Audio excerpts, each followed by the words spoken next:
High friends I am Sheikh Jane Alam your English guide. Friends आज के আমরা আলোচনা করব মোস্ট ইম্পর্টেন্ট একটা ইংলিশ ওয়ার্ড যেটি যে কোনো কম্পিটিটিভ এক্সামের জন্য খুবই ইম্পর্টেন্ট। আজকের শব্দটি হলো প্ল্যাঞ্জ। আজকের ভিডিওতে তাহলে আমরা কি আলোচনা করব না এই শব্দটির কি অর্থ, এর কি উদাহরণ বা প্রয়োগ কি এবং এর সিনোনিমস এবং অ্যান্টোনিমস নিয়ে আলোচনা করব। তাহলে প্রশ্ন হলো প্ল্যাঞ্জ শব্দের অর্থ কি না, এর অর্থ হলো jump or dive, jump or dive quickly and energetically। jump or dive লাফ দেওয়া বা ডুব দেওয়া, কুইকলি অ্যান্ড এনার্জেটিক্যালি। তাহলে প্ল্যাঞ্জ শব্দের অর্থ হলো ডুব দেওয়া বা ঝাঁপ দেওয়া বা লাফ দেওয়া। চলুন আমরা উদাহরণ সহযোগে প্ল্যাঞ্জকে বোঝার চেষ্টা করি।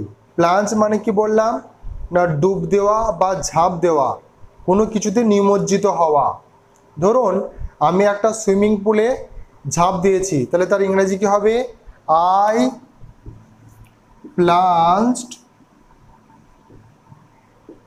Into the swimming pool.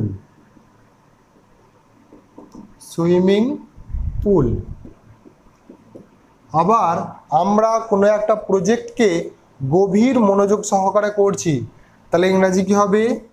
We plunged into the project. আমরা প্রজেক্টটি গভীর মনোযোগ সহকারে করছিলাম।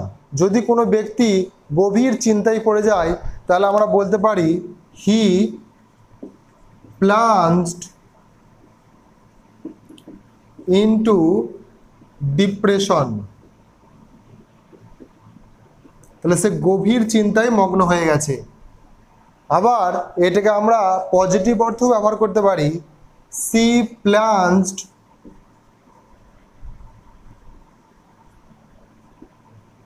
into the task with enthusiasm। অর্থাৎ কোনো একটা ব্যক্তি কোনো একটা কাজকে উৎসাহের সাথে গভীর মনোযোগ সহকারে করছে, তখন আমরা প্ল্যাঞ্জ শব্দটি ব্যবহার করতে পারি।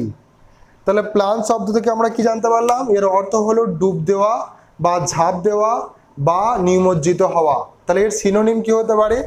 এর সিনোনিম হবে ডাইভ, জাম্প, ইমার্স। ইমার্স মানে নিমজ্জিত হওয়া, বা বলতে পারি আমরা ডিসেন্ড। আর এর অ্যান্টোনিম তাহলে কি হবে? এর বিপরীত শব্দ হবে সোর, উড্ডয়ন অর্থাৎ উপর দিকে ওঠা, অ্যাসেন্ট মানে উপর দিকে ওঠা, রাইজ। তাহলে আজকের আলোচনা যদি সারমর্ম করি তাহলে কি হলো যে প্ল্যাঞ্জ মানে হলো dive or jump quickly and energetically. এর অপোজিট হলো যে কোনো কিছুকে ওঠা অর্থাৎ রাইজ, অ্যাসেন্ট অর সোর। আশা করছি যে আজকের শব্দটি আপনি খুব ভালোভাবে বুঝতে পেরেছেন। তবুও যদি কোনো রকম মনে ডাউট থেকে যায় অবশ্যই নিচে কমেন্ট করুন, আমি আপনাকে হেল্প করব। Thank you so much for watching.